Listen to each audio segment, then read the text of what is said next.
Death clock. Not long ago, I came across a website that does one thing. It counts deaths. Every second, the numbers change. Another person dies.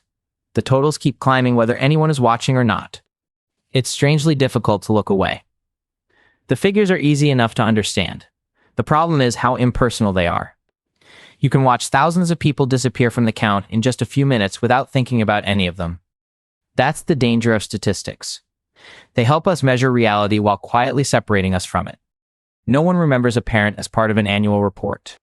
No child stands at a funeral thinking about percentages. Death is never experienced as a number.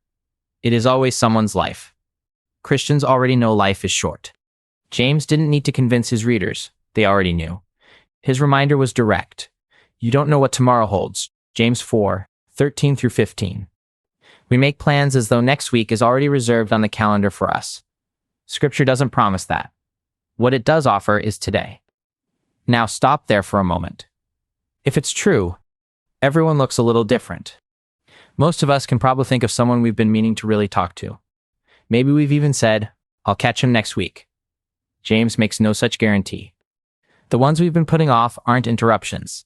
They are people made in God's image, and you may never have another opportunity to speak with them again.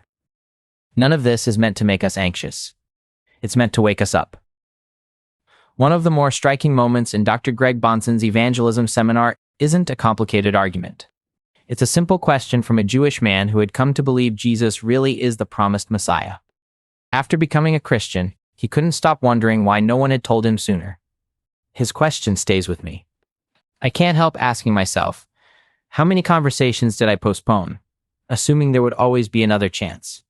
Sometimes there is. Sometimes there's not. Conversations like this are easy to keep putting off.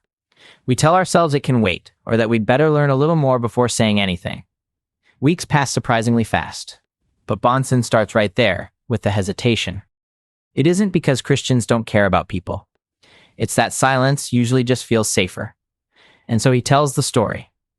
The Jewish man, now a Christian, gave an unforgettable response. Being offended is better than being condemned for eternity.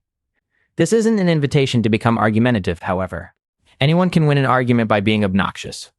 Love occasionally risks an uncomfortable conversation. The New Testament never pictures evangelism as a hobby for unusually outgoing Christians. It's part of following Christ.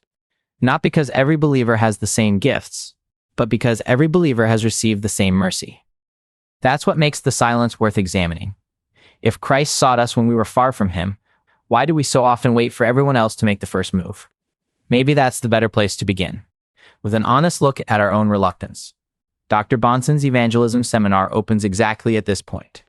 Before discussing methods, he asks why Christians who believe the gospel so deeply often struggle to speak about it at all. It's a question worth sitting with, because the clock isn't simply measuring how many people leave this world. It's also measuring opportunities that never come back. If you'd like to continue exploring this subject, I encourage you to listen to Dr. Bahnsen's Evangelism Seminar. This video was produced as an introduction to that series. You'll find the complete seminar and companion article linked below. This is the Bahnsen Bible Academy, preserved teaching for serious study.